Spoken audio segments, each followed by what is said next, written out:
que menciona Tamara, que permite a conversión de compostos orgánicos presentes na auga residual en ácidos grasos volátiles é a fermentación anaerobia. E como acabamos de ver nos resultados de Tamara,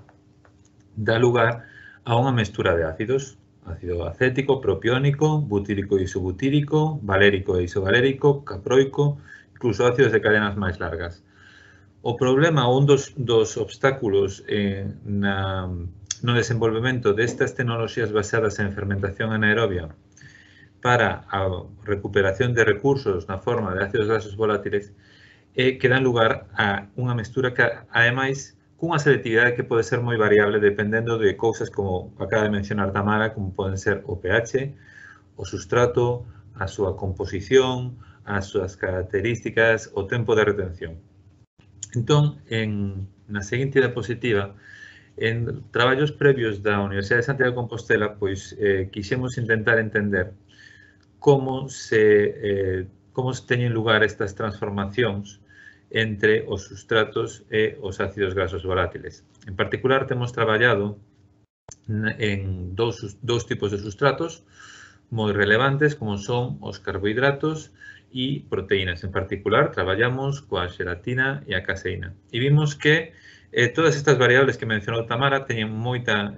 son determinantes e, aparte, se transforman dunha forma que non é obvia. Por lo tanto, para poder facer este tipo de prediccións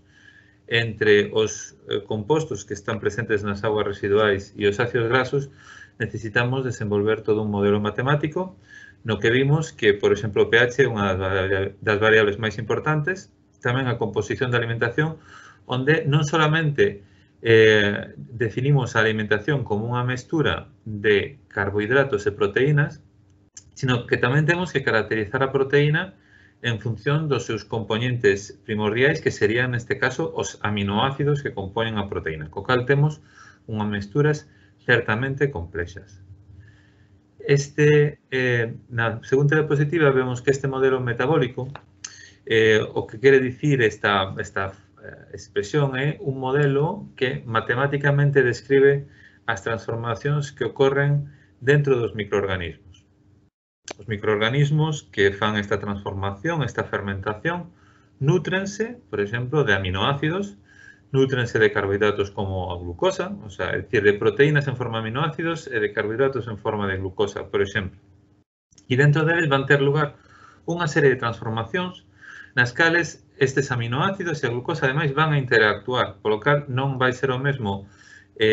suministralos por separado que suministralos conjuntamente. E van dar lugar a unha serie de estas transformacións é o que vamos describir matemáticamente. O que quere dicir que necesitamos comprender cales son os mecanismos de transformación que ocorren dentro dos microorganismos para poder facer este tipo de prediccións. Na seguinte diapositiva, vemos que o obxectivo final, o froito deste esforzo, é poder obter ferramentas para guiar a operación de fermentación, de forma que, cando se fai o deseño dun equipo deste tipo, aí espera en Conserval, queremos poder facer este tipo de axuda ao deseño na operación do fermentador a escala piloto que Tamara mencionou, pois nos permite, como digo, poder guiar como podemos producir preferentemente os produtos desexados, sabendo que unha conversión ou unha selectividade dun 100% nesta tecnoloxía vai ser moi difícil, por non dicir imposible. Un exemplo sería esta figura, na cal no eixo horizontal temos na esquerda un sustrato que estaría composto únicamente por glucosa. Na dereita, na extrema dereita, temos un sustrato que estaría composto únicamente por xelatina. E no eixo vertical temos o pH, o que se leva a operación nun reactor continuo. E podemos ver que temos rexións nas cales identificamos que o produto mayoritario non quere dicir que sexa único, pero o mayoritario sería o butírico,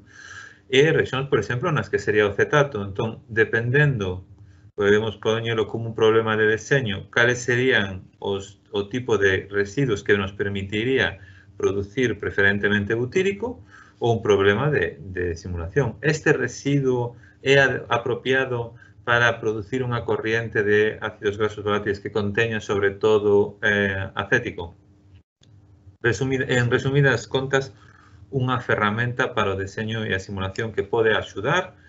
a operación en tempo real deste tipo de tecnoloxías. Ahora ben, no proxecto Conservar vemos na seguinte diapositiva que temos algo que no modelo que temos por agora descrito, no que, por suposto, poderíamos ter máis sustratos, pero hai unha variable que é moi importante para as augas residuais da industria conserveira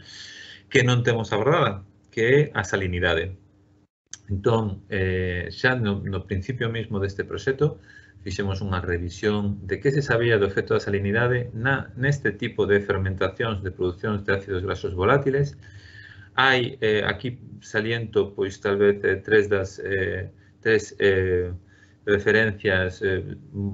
relativamente importantes, pero, bueno, habería tamén outras. O que vimos con todo é que non hai algunhas ideas, pero hai sustratos diferentes, opérase a pHs diferentes e a niveis de salinidade diferente. Son experimentos que, con todo, non nos permiten chegar a conclusións claras, xa que, en algúns, o efecto da salinidade, o aumentar a salinidade, perdón, permitiría aumentar a conversión en ácidos graxos volátiles e, en outros, sería máis ben a salinidades baixas cando esta sería máis grande. Decidimos, entón, intentar ir un pouco máis ao nivel mecanismo, que é o que está pasando nos microorganismos cando se está cambiando este nivel de salinidade, como podemos ver na seguinte diapositiva, no cal, despois de tamén unha revisión a fondo da literatura, podemos ver que hai dous mecanismos diferentes, pero non exclusivos, probablemente complementarios. Un deles sería, mecanismos polos cales os microorganismos se adaptan á salinidade no medio. Un deles sería a acumulación intracelular de ións, que simplemente quere dicir que cando hai moitos ións sodio no caldo do cultivo, os microorganismos van a intentar acumular ións potasio. E o que nos interesa, dende o punto de vista tecnolóxico, é que este mecanismo dá lugar a unha produción de biomasa menor e a unha conversión tamén menor en ácidos graxos volátiles. O outro mecanismo sería a acumulación de compostos compatibles, tamén chamados solutos compatibles. Por exemplo, glutamato potásico, trealosa, ectoína, hai moitas moléculas diferentes. E aquí non solamente vamos ver unha produción de biomasa menor, senón a que tamén esperamos unha variación importante no espectro de produtos. É dicir, esperamos ver ácidos graxos volátiles diferentes, probablemente máis acético que en outros casos. Na seguinte diapositiva, vemos que o que necesitamos, polo tanto, para poder saber cal destes mecanismos é preponderante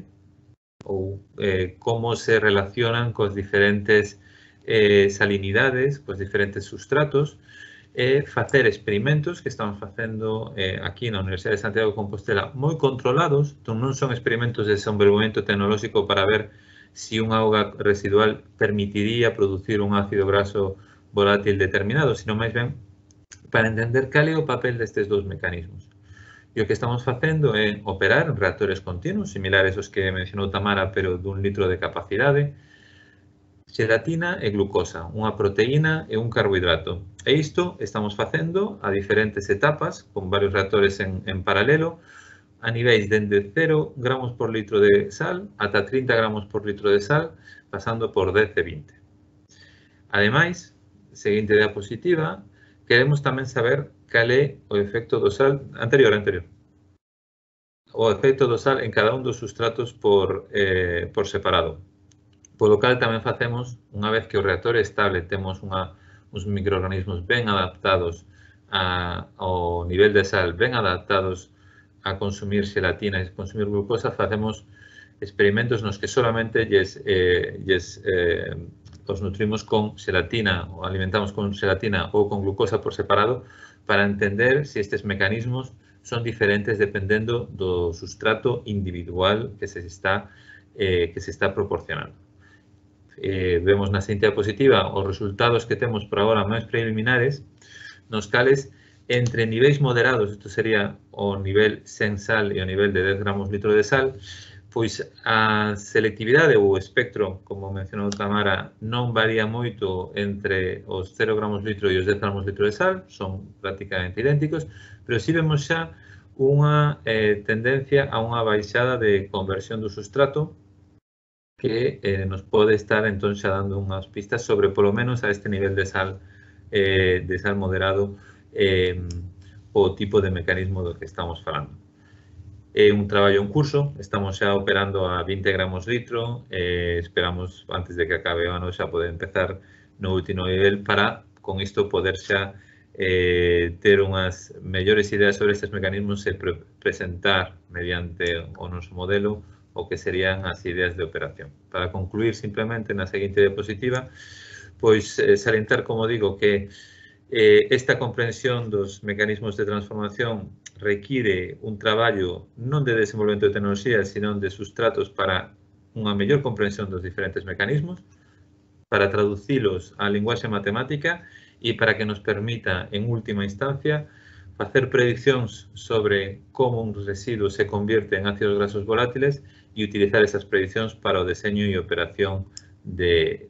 novas tecnoloxías.